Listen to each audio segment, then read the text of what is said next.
Hi, darling. Welcome back. Whenever we have the conversation around pretty privilege in South Africa, it is always centered around women. But men can also have pretty privilege. And we do not talk about the social advantages that this pretty privilege allows or gives these men in terms of careers and in the dating world.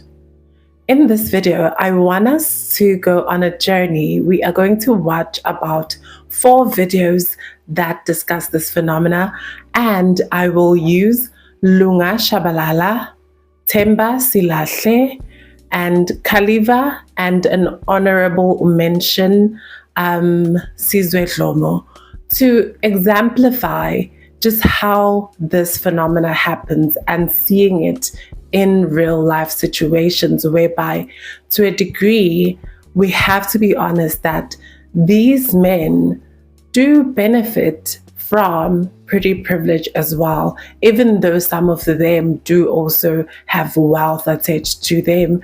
There's also pretty privilege that allows them to navigate the world very differently from other men. Let's have this conversation, but before we do, let's watch these videos and then I will add my breakdown at the end, okay? Realized is not discussed a lot in the guy community is the fact that the pretty girl privilege also applies for guys. And I'll use myself as an example. Never been handsome, really don't care, honestly speaking. Like, it's never been a thing that really shatters my confidence. Yes, when I was younger, but now whatever. So it's interesting that some of the realities that my more attractive friends live are not really the same as mine. For instance, something stupid. Never in my life have I ever had a girl in my DM saying, Tando, I like you, wanna go out. In fact, I've never had a girl ask me out, period, because I'm not really that attractive. And it's fine, whatever the case may be. My friends, on the other hand, that's a daily occurrence. For them, it's common. How share DM ubona fella girls on some dude I want to take you on and so on and so forth. As a young man, obviously I won't lie, that does affect your confidence because you start asking yourself, okay, what's wrong with me? Like, what's wrong with me? I believe I'm a good guy and so on and so forth. And it affects your confidence. But the older you get, really, you're like, whatever's whatever. No one cares, really. Like, whatever. Another facet that it affects is how people perceive you. I remember planning an event in university, and I called a potential investor. This investor got introduced to him through a mutual friend via the phone. So this man didn't know how I look. He just work a phone, and this was, early WhatsApp days and so on and so forth. So you had to call a person, really. That was the time. And then I remember this guy stayed in town, so I was like, yo, I need to go to town. A friend of mine, I asked them, dude, let's go to town. Going deep in town, so I need to, at least, if you don't mind, please go with me because, it's the city. I won't feel safe and I'm going deep in town. May you please go with me? And he's like, Feed. He goes with me, we get there. Funny how this investor honestly thought my more attractive friend, who was built like a Zulu warrior, thought that he was the guy asking for the investment. And it's only within that awkward moment where he's like, no. Dimani cannot look but not me. That he realized his error.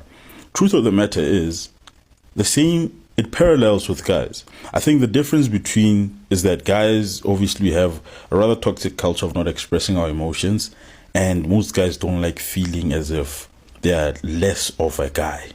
Like the feeling that some other guy is better than you, it's a feeling that most guys just don't like. So the fact that if I go to a certain situation, do this test whenever you want. Ask any random guy, show them a picture of the most beautiful girl you can ever find, and ask them if they have the potential to ask them out. That guy will say yes. That guy will say, of course. He will overlook all other factors in life and have the confidence of the gods that definitely he can achieve the feat of getting that particular woman and so on and so forth. Not realizing again, for us who are not so attractive, we had to learn seduction, for instance. We had to go through not the process, but we had to take the time and study women's psychology and how then I can explain my masculinity in a positive manner. Confidence is the only thing that saved us from a life of obscurity and so on and so forth. That the only reason why most of the opportunities that I got in my life is because of being confident. It's not because I'm handsome or it's because I'm presentable. It's because when I get to a stage, my self-defense mechanism is Tando. You only have one chance.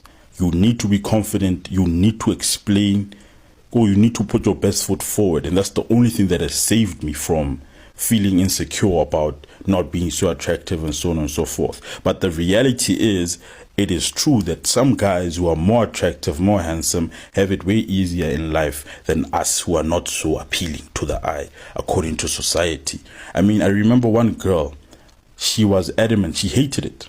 She hated the fact that because she's more prettier and she hated the fact that she had things easier. It felt, for her as a feminist, it felt as if she's being undermined. She's first seen and then heard type vibes. And it reminded me of, I forgot the doctor's name, but the first conference that I attended, university at UFS, this doctor basically explained how beauty changes throughout, beauty among African women in the diaspora and African, basically. And I found it interesting how in America, for instance, the more darker you are, the more African you are. In certain parts of Africa, the lighter you are, the more beautiful you are. I won't really get into those dynamics because honestly, I don't remember most of them. But what I do remember from that conversation was that indeed, the pretty privilege, it is something that's being studied. It has empirical evidence that it does exist. That women who are perceived to be more beautiful, according to society, have it far easier in life than those that are not. Which is unfair, obviously. It is what it is. But the same thing applies to guys as well. Trust me when I say it applies to guys as well, that guys who are perceived to be more attractive in society have it far easier than guys that are not. I'm part of the group that's not, and I'm okay with that. I really am. I'm too old to feel insecure about how I look, really. But it's interesting because as a young male growing up, one had to deal with very, not really complex, but you had the somewhat inferiority complex that I've never been as good as my friends, and so on and so forth. And you had to work really hard to overcome that self-destructive belief and so on and so forth. But it's a reality. It's really a reality that I wanted to share, that maybe someone out there can maybe share more stories about their life. You know, it will be interesting to hear how others have been affected by this social phenomena. But anyway. Not everyone is beautiful, guys. Not everyone is beautiful. Beauty is not the eyes of the beholder. We're too old to say everyone is beautiful in their own way. Blah, blah, blah. Standards of beauty. Hey, guys, let's tell each other the truth. Not everyone is beautiful. And it's very important to know as quick as possible if you are one of those people who are not beautiful in order to find a strategy to survive in life. There are people who are not beautiful and those people are suffering because no one wants to tell them the truth. I always say it as a joke, if you have a kid that's not beautiful, I feel like there's some age that you need to sit them down and tell, my kid, my son, my girl, you are not a standardized beautiful person. Not a lot of people are going to see you as beautiful, and that's going to come with bad treatment. This is how you have to navigate your life. This is how you have to work. This is how much you have to work above everyone else just to get the standardized treatment from people. We need to tell our children the truth. We need to tell our friends the truth. Not everyone is beautiful, and because you are not beautiful, you are not going to be treated with the advantages that beautiful people have. Not everyone is beautiful, and I'm saying let's be truthful. Sure, we can argue a standard of beauty. I am saying if you live in a society with a standard of beauty that is here, making up your own standard of beauty will not take you away from the suffering that you will deal with, because when you say, no, me, I'm beautiful in my own way, when you go out there in the world, people don't see you as such. People see you from the lens of the standardized beauty, and you have to tell yourself the truth. If you're a gent, if you're not beautiful, maybe you probably need to be funny. Maybe you need to make some money just to level up. If you're a girl and you're not beautiful, Maybe you need to have some humility. Maybe you need to have some humor. Maybe you need to have something more than your beauty to offer in order to have a standardized treatment. Not everyone is beautiful, guys. Let's tell each other the truth. People are suffering here because they do not know. No one told them how hard it is for people who are not beautiful, and how other people would have advantages over you simply because they're beautiful. It's not discrimination, it's just the way human beings work. Not everyone is beautiful, and let's tell each other the truth. Tell each other the truth, guys, because otherwise we will not understand the way we should behave in society, because we are always judged by how we look. Whether you want or not, we will always be judged by how we look. And knowing exactly where you stand in society looks-wise is very important for you and your life and your quality of life and the friendships you make and the relationships you will have. Not everyone is beautiful. Know where you are in the scale of standardized beauty in society. Most women are not attracted to most men. And chances are you are most men. Most men are in relationship with women who don't find them sexually attractive at all.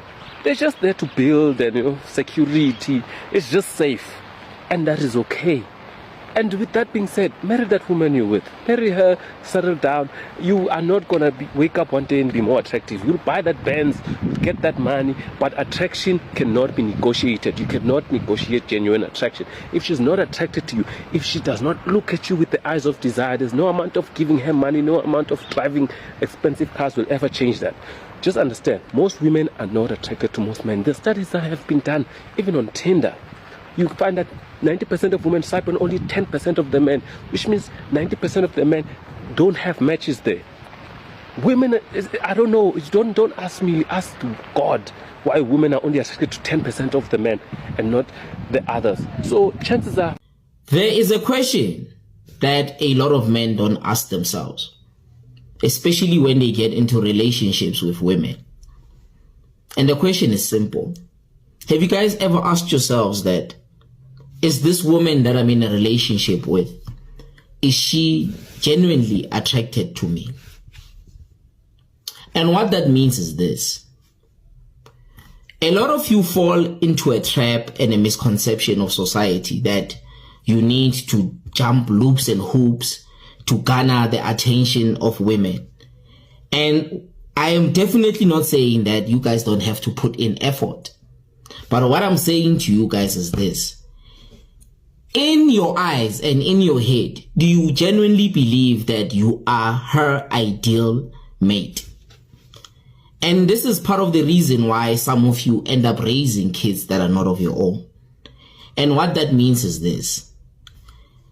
A lot of guys that look a certain way or have specific attributes or have a specific charisma about them do not have to put in extra work when dealing with women. They don't have to jump over the hoops and the impressions that a lot of you have to do to get women. And you guys are being tricked to believe that you have to do all of those things to get a girl. And there are guys who do their bare minimum and they get those girls. Now, the question that you need to ask yourselves is this. Am I that type of guy? Am I the guy who has to put in extra effort, or am I the guy who has it easy? And the guys who have it easy already know the game. The ones who don't know the game is a lot of you. And you overcompensate without even realizing. So guess what's going to happen to a lot of you? She is going to settle for you because you tell yourself that money makes you special. Your car makes you special. And the unfortunate reality is that there are times, even though they are working or they are broke, they will still sleep with them. Or even when they have money, they will still sleep with them. And those guys don't have to put in extra effort like a lot of you. So in a nutshell, you guys need to ask yourselves a question that, is this woman attracted to me or not? Because guess what? If her type comes her way, she's definitely going to give it up because she's not attracted to you. She's attracted to the other guy. No. So you guys overcompensate and you play into these games that society tells you that you need to play under. and you don't necessarily work on yourselves in terms of the way you guys groom yourselves and the way you guys hold yourselves, so that you are able to play into the playing field easier. That even when you have your money is not your entry point. Because the minute your money becomes your entry point, you have lost the battle, my brother. You've already lost the battle. Because if that money goes away, you are in trouble. Hence, some ladies are willing to stick around when their types don't have money, or when their types lose their jobs. They're willing to stick around because those guys are their ideal mates. They are attracted to those men. There were also some comments that also just add on to the conversation and prove that pretty privilege does work for some men. And the comments read, Quincy says, guys like me don't have to work hard to get women. Lol, we know the game. Gawi responded, I am one of those that do the bare minimum and still get women, and I'm shocked to learn that some guys take women to the Maldives first to impress. So how do these men fit into the picture? Let's go for Lunga Shabalala. Very handsome man, might not be every woman's type, but we can agree that he is very handsome. And he used to be a model. I think he still models from time to time. And he's also an actor. But there's always conversation on social media around him and his acting skills. And I'm also no hate to the man, but we have to be honest. There's no acting scene that has been memorable about him. He's not really a powerful actor. He's not a talented actor. And a lot of people have been pointing it out on social media that one of the reasons that he's able to get acting gigs is because of his appearance, and also because he's built connections throughout the years. So even if there's a possibility that the reason he gets a lot of acting gigs is because he knows people in the industry, he's been in the industry for years, we also have to factor in he is a handsome man, and that works in his favor. We can overlook his bad acting just by staring at his face. So I think, in my personal opinion, that Lunga Shabalala still gets acting gigs because he looks good. And no hate against the man. Love him, handsome man. But when it comes to acting, I'm sorry. We also have Khaliva. I don't know if it's Khaliva or Khaliva, whatever works. I don't know how to pronounce that name. So how do we know Khaliva? So for me, I was introduced to Khaliva through social media. He basically became very popular because him and his ex-girlfriend met on TikTok through those challenges where you versus and battle someone on TikTok. They met online and they decided to meet. And allegedly, it was the girlfriend who paid for the bus trip for him to see her, allegedly, and because they were long distance. So their short-lived romance, people were happy on social media, shipping the relationship, being like, oh my God, couple goals. We love when two attractive people get together. But as quickly as the relationship started, it ended, and people were obviously triggered. People were on Khaliva's side, and because the ex-girlfriend was saying a lot of mean things that he needs to punctuate his sentences. He doesn't work. Unlike her exes who were more financially stable, he's not financially stable. He's unemployed. He needs to get a job. Like a lot of just the way she was responding about justifications for the breakup were very problematic. It was very mean. You can say certain things to someone without coming across mean. And the thing is, Khaliva sounds very sweet. Like he sounds like a very sweet young man. We don't know him personally. Obviously, these people are from social media. But I even saw a comment recently that basically highlighted that the reason why we felt so bad for Khalifa in this situation is also because he is handsome. And he is handsome. Like, I'm not my type, but he is a handsome young man, very handsome. And that also adds to why we feel bad for him. He seems like a sweet young man. And on top of that, he is good looking. I've seen some of his TikTok posts where he's doing nothing but just walking, filming, walking, and he will get like 90,000 likes. So there is a privilege there. Like, he's getting the likes, he's getting the social media attention, but he's also getting sympathy. Sympathy because he seems like a very sweet young man, but on top of that, he looks good, and some women would desire to be with a man who looks like him. So let's actually be honest. We feel bad for him because he's a good person. He seems like a very nice person online. But also he looks good. That's just a fact. And the other person, very controversial person, Themba Silahle, also known as Grootman. He is the worst combination because he is attractive and then he also has money, which allegedly he got that money from scamming people through promising them forex trading, promising them that he can turn their money into bigger money in a short space of time. So Themba would basically make people send him money. They would send him e-wallets, and then he would promise that he would convert that money and then give them the money as it gained interest and take a portion of it. There have been a lot of alleged cases. Allegedly, he's been scamming people for years, and even through Instagram boutiques. And even though we've seen him even be accused of allegedly leaking a sex tape with his ex-girlfriend and baby mama, Qinile Twala.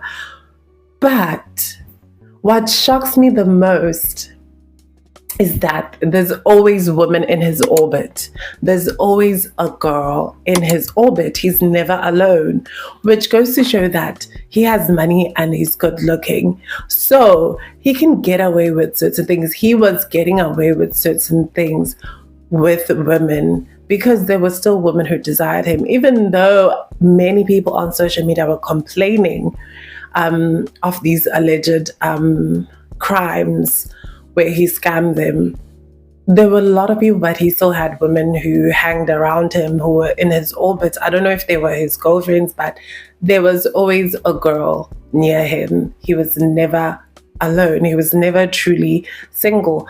And even now, I check this social media, he's still at 400,000 something followers on TikTok as of today. And that goes to show that you could be the most horrible man. Like, a lot of people could say, he did this to me, he did that to me, but there'll still be that social approval. There'll still be women who want to date him.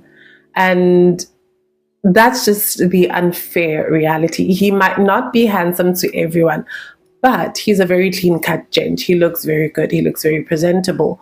And then he also has this privilege of having money, which we don't know how he got it.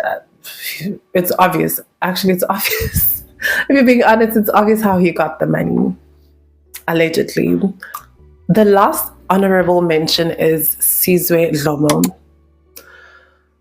There's something about Sizwe that rubs me the wrong way. Very handsome man, handsome black man, comes from generational wealth, very wealthy family. The thing about him is he reminds me of those kids in primary who always want to remind you of how rich they are. You know, those kids who will be like, oh, my dad bought me this. At home, we have this at home. My dad bought me this new car. My dad bought me this new phone. He comes across as those kids. He reminds me of those rich kids that are like that. He recently made a post about how he spent over 600,000 rands to fix his lawn. And then usually he's always just leaving comments on people talking about one guy's luxury car. He was like, that's not luxury. That's from 2008. It's not luxury. And for me, it's very tone deaf. It's very tone deaf in a context like South Africa. The way he always shows us that he has wealth, he has privileges, it comes across as very tone deaf when we live in a very unequal society. And to have someone who's constantly putting their wealth in your face, showing you, he might not say it, but it's indirectly telling you, you are poor, I'm rich. Like, it's putting it in your face.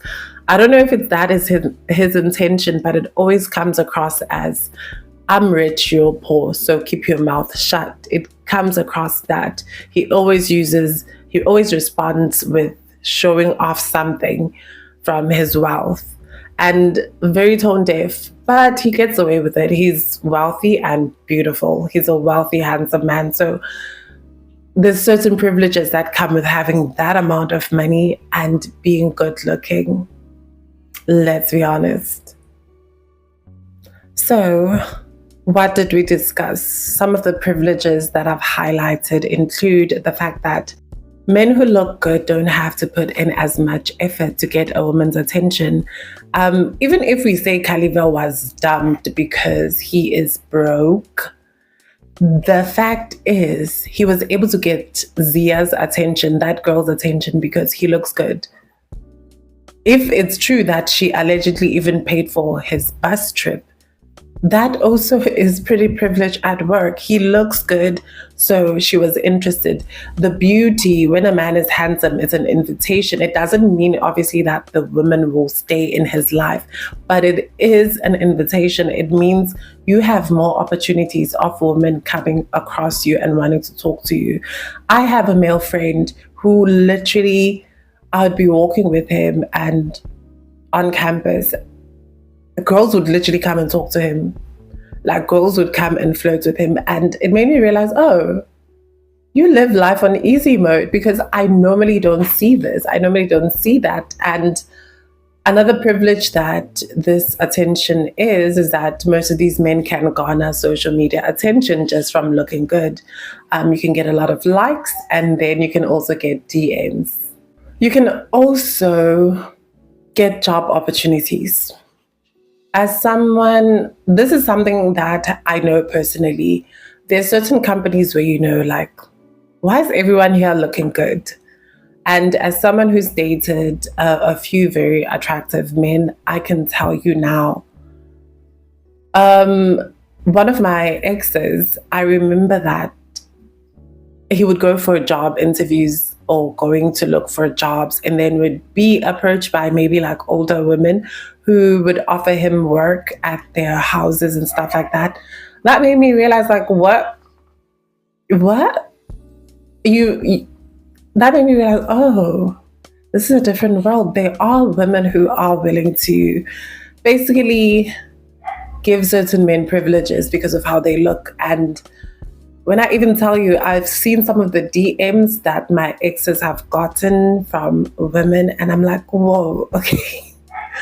Like, some things can get even very explicit. That made me realize, oh, there is attention. There is certain privileges to looking good for men, and they won't tell you this. They won't tell. Like, that's why I feel like men like Sizwe, a lot of these men are always single or always have a woman in rotation, because they have a lot of options to choose from. So why settle down when they obviously have a lot of options to choose from? I also remember seeing another comment that means that, for example, since I mentioned that for some attractive men, they can get job opportunities just because of how they look, or sponsorships, or even sugar mamas, some of them. The men who do not fit the profile, they won't, most men I don't think will ever admit that other men look good or look better than them. But they know this because there's a lot of men who have accepted that they have to work very hard to be very wealthy. There's a comment I saw that alluded to that you have to work very hard in order to equalize things. Because now, one thing about women that I've noticed is that women are capable of dating a man who is not physically attractive. But if he's wealthy and has a great personality, I know this sounds so vain. It sounds so vain, but women are able to date a man that they're not physically attracted to, and they're able to fall in love with his personality, or if he's a very clean man, he dresses well, he smells good. Women are able to do that. So we see a lot of the guys, the stereotypes of guys from other provinces. As soon as they get money, now they start dating baddies and all that. That's because money becomes the equalizer, because the attractive guy, yes, he gets more attention, but does he keep it? Whereas the guy with money can, to an extent, keep the woman because he provides security. And to a degree, he will put the woman on a pedestal because of how she looks. As much as people don't want to admit this, I had the harsh reality of realizing that looks are important to a lot of people. I remember being in high school. I never got attention. I've never gotten attention in high school. And I started going to varsity and I started learning how to dress myself, grooming myself certain ways. And I realized, oh, people treat me differently because of how I choose to present myself, or because of how I look. By being on both sides, being like decent, I feel like I'm decent now, but going from not being seen to being perceived, it's a very scary thing. It makes you realize, oh, as much as people say beauty is in the eye of the beholder, you do realize that people do treat you certain ways because of how you look. The reality is people who grew up being pretty don't know this. People grew up being handsome, being pretty. They don't know this because some people had to work hard, go into fitness, go into other things in order to kind of look better for themselves, look more confident, look better. The people who've gone through that, they know. I've gone through that, trying to improve my appearance, trying to dress differently, because I realized the difference is it's very much there for men and women. Like, there is a difference in how very attractive women are treated and women who might be considered as attractive. The world is very vain. That is a dark truth. The world is very vain. Even men who are not considered physically attractive, they want attractive women. They want women with a flat stomach, with a curvy body.